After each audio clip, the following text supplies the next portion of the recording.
Hello there, ladies and gentlemen, and welcome to our special coverage with me. I'm Abdurrahim Kashir, coming to you live from Algiers from Al-24 News. The head of the Lugansk region military administration said the Russian troops are now in control of most of Severodonetsk. Part of the Ukrainian troops have now retreated to more advantageous pre-prepared positions, while other troops continue fighting inside the city.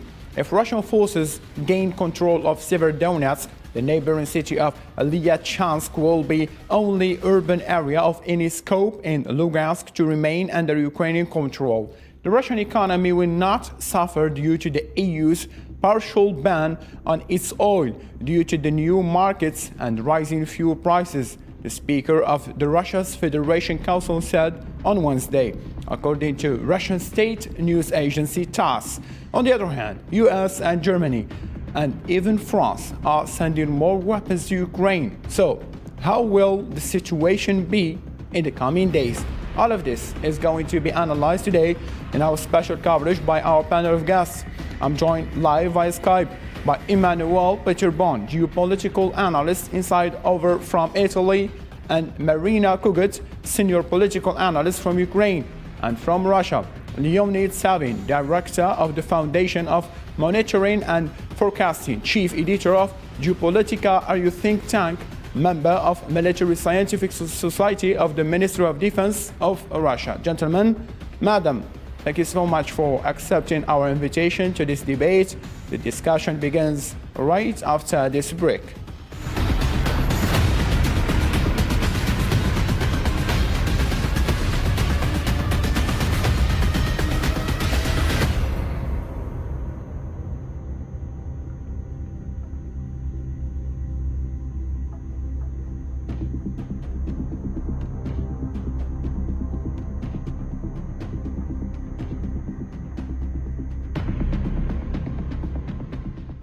And before we delve into our discussion, let's start with what's on the tape today.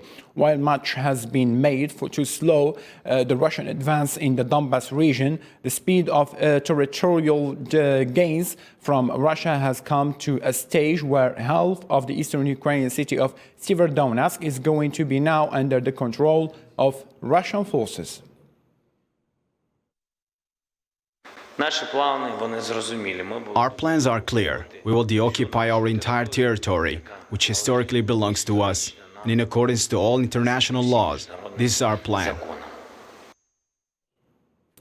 This is Marina. Since you are in Ukraine, I'll be starting with you. It seems that the main goal and the main focus for the Russian troops is the Donbas region. Do you think that the Ukrainian forces could resist even more to sustain in front of this huge power shown in the eastern part of the country by the Russians? Thank you. I think that the initial plans of the Russian army was to invade Donetsk and Lugansk region, but we perfectly know that they will not stop on it. And they want to invade the whole country. This is the main purpose of their presence here. But still, yes, I would say that there is a chance for our army to take this pressure coming from Russian army, and we hope that the delivery of Western weapons will go fast these days, and it will assist very much to resist. But the danger exists there. This is really the battlefield, the main battlefield as of now on our territory. But we keep fighting. No other choice for us. Quite understood. Coming to you, Mr. Savin. So Savin reports said that the Donbas region will turn to be a Russian land if Moscow's troops succeeded to take all of the eastern part of Ukraine. This report comes to the scene after Lugansk and Donetsk residents wants to join Russia for good. What are you saying about this? Exactly, about half of Ukraine is Russian territory. I mean that Russian population lives there, Russian ethnicity. If you speak that Lugansk People's Republic and Donetsk People's Republic will join Russian Federation like state, I think it's very possible if the people would like to do it, like people of Crimea 8 years before. But it's not only about Donbas and Lugansk region, because in Kherson province of Ukraine, we see now that people also would like to join Russia.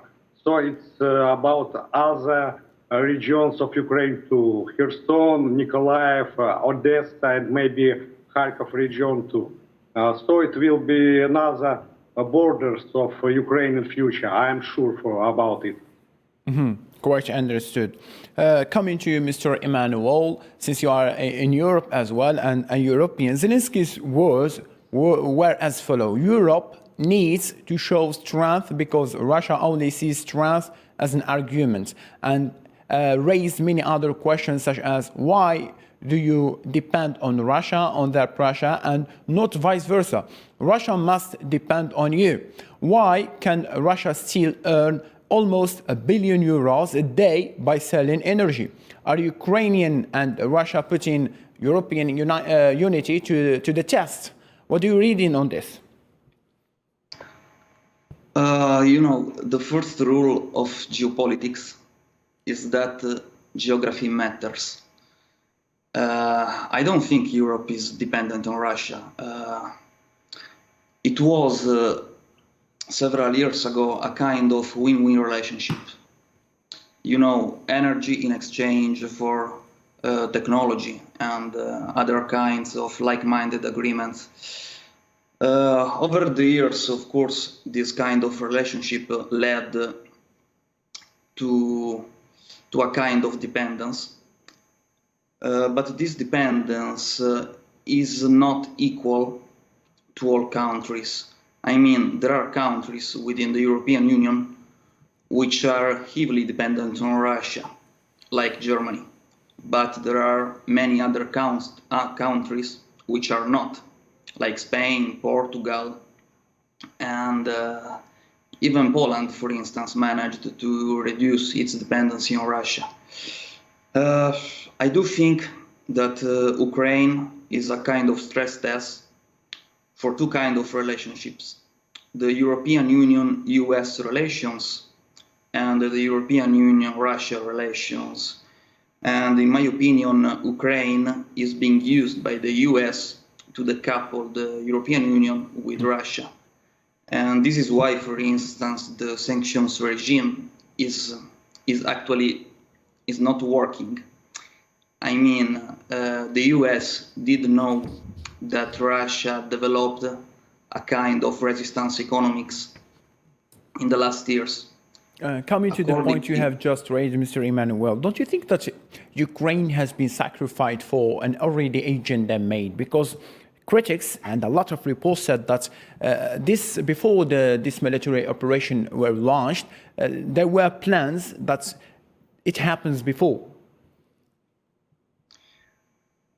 This is a kind of American tradition to fight war using foreign armies. When the war was about to break out, I was working at the European Union, and I was speaking with some friends working at NATO, and they told me this: if a war actually breaks out, we will fight until the last Ukrainian. So, this was a bit eloquent, in my opinion, of what was the Western plans in the context of the Ukraine war. So this is a proxy war. Understood. Now, all right, moving on to the second point, and we will come to this. During an official visit to Bahrain, Russian Foreign Minister Sergei Lavrov said that Western countries, which have created a ton of problems by closing their ports to Russian ships, removing logistics and financial chains, must think seriously about food security crisis and how to solve it.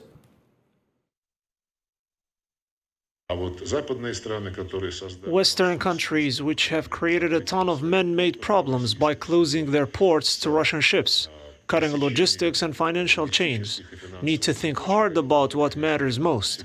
They need to solve the problem of food security with the concrete measures. Coming back to you, Mrs. Marine, it's clearly seen that Russia economically and militarily could maintain its pressure over Ukraine lands for a long period. And that's what pushed Putin to call again for Ukraine to open doors for negotiations again, because it's the only way out for this war. Ukraine could be saved, and Russia bleeding of money and military equipment will be stopped. Don't you think it's good for both sides? And of course, what are you saying about what Mr. Emmanuel said? Ukraine is being used as a proxy. Well, I would say that it's easy to speak when you're not in Ukraine and you didn't see what is happening here, and you didn't live during these months when they were shelling outside your apartment. Well, I would be also so smart maybe, but not in my situation. To my mind, now speak to the people who are murdering our population, especially our kids on a daily basis. It's a waste of time. It's really pointless.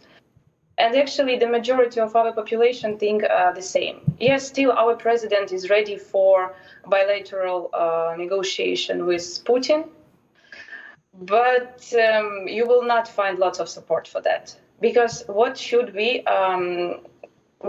discuss with him, except for humanitarian issues and the prisoners exchange? Yes, that could be the point of discussion. But any agreement reached with these people are not valid, and the history will prove this fact. Actually, wherever you discuss, whatever point you agreed on, it will not work in the end.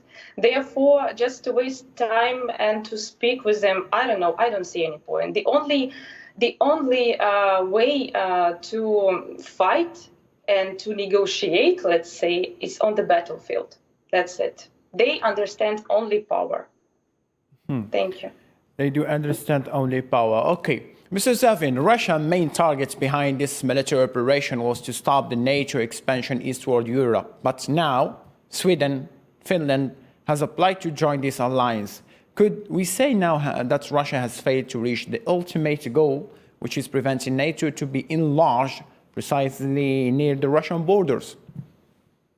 The problem is that Sweden and Finland already cooperated with North Atlantic Treaty Organization for many years. And recently, Finland signed agreement with Supreme Command of NATO, and just to allow troops and to provide logistics to NATO forces in the Finland. So, and without membership, Finland and Sweden already kind of platform against Russia, platform of deterrence, how Western powers call it. So it's, of course, it's, yes, like experts already told, it's proxy war between Russia and Western powers, especially between NATO countries, but it's also kind of conflict between old, new order and the newest world order. And Ukraine is just front line between it. So we see kind of decoupling between Russia and Western countries, between United States. We see the same decoupling between China and United States, and we see Russian efforts of cooperation with other countries who have neutral position or respect our sovereignty in Africa region, in Asia region, in Latin America. So it will be for years, I think. It's not only military conflict just on Ukraine, it's a very long geopolitical conflict between the West and the rest. Mm-hmm. Quite understood. Now, all right, moving on. The United States on Tuesday welcomed the embargo on Russian oil imports decided by the 27 countries of the European Union to hinder Russia's advancements. EU leaders reached an agreement on Monday that should cut their imports of Russian oil by some 90% by the end of the year in order to cut off funding for Moscow's war in Ukraine. And we applaud the steps by our European allies and partners to reduce their reliance on Russian oil and natural gas by diversifying their sources of energy and reducing consumption in line with our shared climate goals. As you know, there is a near-term component to this, and the EU took an important step on that near-term path, but then there's also a longer-term path that has more to do, less to do with the day-to-day and more to do with trends over time and the broader need to lessen our reliance on Russian energy and fossil fuels. Mr. Emmanuel, previously one of our show guests, Mr. Hussein Askari, who is a member of the Road and the Belt Initiative in Sweden, he told us that the sanctions policy imposed on Russia is a suicidal policy that will harm other European countries more than Russia itself. Do you agree with that? Yes, I do agree a lot actually, because as I was saying before, the US did know that Russia managed to develop a kind of resistance economics in the recent years. This is why Russia's economy is very resistant, and apart from being resistant, is also showing signs of economic resilience, which is far more important than resistance. And again, as I was saying before, the US is using Ukraine as a battlefield by means of which decoupling Russia and the European Union. So the sanctions regime has never been imposed on Russia with the goal of hurting Russia, actually, okay? Because you cannot oust the world-leading energy exporter from the world market. You simply can't, and the US does know this very well. But you can use this war as a way to decouple the European Union from Russia. And by doing so, you can weaken the European Union, which is a military ally of the US, but which is at the same time a geopolitical and an economic rival. Perfectly understood. Coming back to you, Mrs. Marina, as a Ukrainian, do you think this sanctions policy will serve Ukraine's main call, which is ending the war as soon as possible? And if this policy really works, don't you think that it will be on the collapse of other nations such as Hungary and Bulgaria? Will you accept the salvation of Ukraine over the fall of another country? Well, for me, everything works if it helps us in fighting against these fascists. And it's incorrect, I would say, to say about fall of Bulgaria or Hungary. I would ask you then another question. If the world prefer continuing watching us dying, yes, this is a high price maybe, but I'm sure that and it's challenging for the European countries probably too. But for us, it's challenging every day. We are in a risky, in a dangerous area all the time. So if it helps, if this sanction helps, I'm not an expert in the sanctions, and I cannot tell you for the 100% if they are effective. But if it helps, then yes, it should be more and more sanctions coming. And our presidential office is working heavily on that.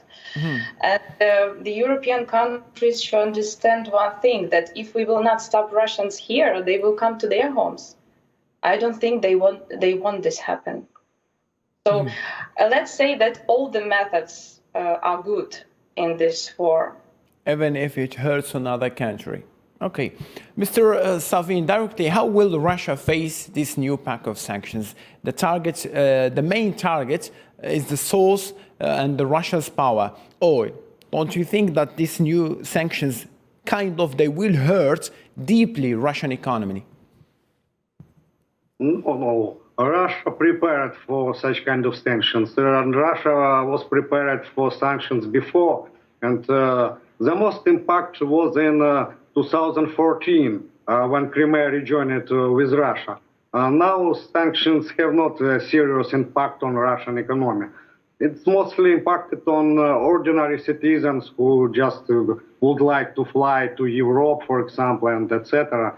So we are ready for it, and we have, like Manuel told, resistant economy, first of all. We have not economical-centric population like in Western countries, second. We have enough material and natural resources in our country. We have enough skills, enough technologies. And I think that in some sense, these sanctions are very good for Russia because it jumps us to work with new own technologies and to rebuild our sovereign economy inside of Russia. We will be more independent from the Western countries. And in this sense, it's very good for Russia. Understood. So Russia, they are ready. Now, polling stations opened in Denmark for voters to decide on Wednesday whether to join the European Union's defense policy. Opinions polls suggest that Danish backs closer European defense ties, and the result could affect their military future. Some 4.2 million Danish voters are eligible to cast ballots in the referendum, while recent polls showed that about 20% of voters remain undecided in the country, which is the only EU member that has a so-called defense reservation. I completely agree that there is more focus on Baltic Sea, but on European security as a whole, I think the decision by Sweden and Finland to apply for NATO membership to a certain extent is an expression of the same logic for why the Danish government decided to put the defense opt-out to the vote. For small European states, being wholly integrated in the European security architecture, whether it be the EU or NATO, is increasingly important at the moment, and especially, of course, around the flashpoints of conflict with Russia, be it the Black Sea, be it the Baltic, or the Arctic Sea for that moment. Mrs. Marin, coming back to you, a way of joining NATO membership, the French President Emmanuel Macron said it will take decades for Ukraine to be accepted into the European Union. How can you consider this contradiction? EU is trying to help Ukraine. At the same time, they are refusing Ukraine to be joined. This refusal based on what? Yes, there are lots of excuses coming from the European countries that we are not ready, and we have not been ready for lots of years to become an EU member. But actually, I think that the outcome of this war will be very, will have some influence on the decision of the European countries on whether or not we should be in the European family at the end. But still, we have an interesting offer appeared these days from the UK side. Premier Johnson offered our president to think about creating another union. And to my mind, and discussions in our political circle here in Ukraine is also about the effectiveness, the potential effectiveness of this separate, let's say, unit that could combine the Baltic countries and as well as other Eastern countries near to us, and of course United Kingdom. But let's see, our diplomacy is working hardly with the European Union. And I think that this summit, if I'm not mistaken, that's going to take place end of this month, will show us what they will come to eventually. Mm-hmm. Understood. Mr. Emmanuel, the Italian official, they cut gas supplies from Russia. But if Italy gained back the Russian gas agreements, how they will deal with the extra agreements has been signed recently with Algeria, Angola from Africa, and other countries from the Gulf regions? There is this economic diversification, this energy diversification, is a kind of point of no return. As I was saying before, this sanctions regime wants to decouple the European Union from Russia. So even if the war ends, and of course will end because the peace is inevitable, Italy will keep being on the path to energy diversification. What do I mean? I mean that Italy will keep importing gas from Algeria, Angola, Azerbaijan, and other partners, others than Russia. So this is inevitable because this was one of the main goals of the US planned sanctions regime. So a normalization, it will take years for a full normalization. And in these years, Italy will keep importing oil and gas from other partners than Russia. Perfectly understood. Coming back to you, Mr. Salvin, after this military operation comes to an end, and as Mr. Emmanuel said, it's inevitable, do you think that Russia will be accepted into European society? And will Russia companies and businessmen regain their influence, or it's all lost for good? For example, Roman Abramovich has lost his club, Chelsea. It's problem of oligarchs, not of Russian states. Of course, sooner or later, Russia will back to European policy, and in European country, I think that politicians understand it very well, because all countries located in Eurasian place, and we need to cooperate to each other. And of course, some European countries have serious limit of place where to get natural gas or oil. Even Mediterranean countries cannot to provide enough resources to Italy, France, and other countries. And maybe 5 years or more, European countries need for total diversification of energy resources. And for my opinion, the most good decision is just to build nuclear plants in Europe, but they would like to follow green agenda, so it will be not possible. So sooner or later, Russia will back on table of negotiation with European countries, but it's question of price of negotiation and also price for Ukraine itself. Thank you, Mr. Salvin. The Biden administration says that it will send Ukraine a small number of high-tech medium-range rocket systems. It is a critical weapons that Ukrainian leaders ask for as they struggle to start Russian progress in the Donbas region. U.S. administration said that the rocket system are part of the new $700 billion tranche of security assistance for Ukraine from the U.S. that will include helicopters, Javelin anti-tanks, weapon systems, tactical vehicles, spare parts, and more. Mrs. Marine, coming back to you now, don't you think that U.S. and Ukraine allies are very late to aid Ukraine now with these strong, effective weapons? Why they didn't do that a month ago or 2 months ago? Were they afraid of the Russian response? Let's be honest. I think that the West didn't expect Ukraine to stand like 1 or 2 weeks in this war since the beginning. But when we proved that we can and we will stand for our territory, for our country, the discussion changed. Especially the Bucha events influenced the world, the Western world highly. And after that, everything has changed in the weapon supply. And still, it's never too late. Of course, it's about our life and death still, and people are dying daily.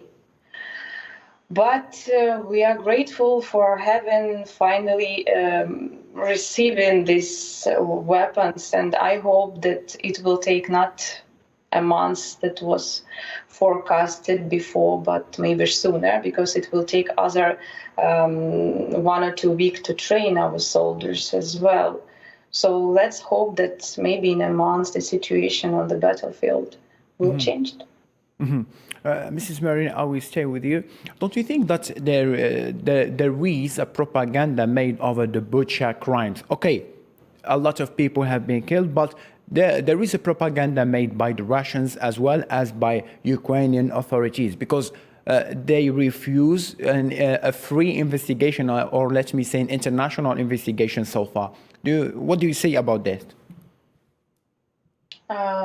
Actually, I cannot agree with you about the international investigation, because in April we had a visit of the International Prosecution Office. Here in Ukraine, we had a press conference of him in Kiev, and the international prosecutors and investigators are working now on that. And more investigators from different countries are joining this team. So the process is ongoing. And yes, why maybe people are really tired of hearing Bucha. But don't forget, Mariupol situation is even worse, and still we do not have an access to this city. And of course, Russians are now actively hiding all the tracks. They're just destroying the bodies, and the victims there could be like, I don't know, more than 30,000.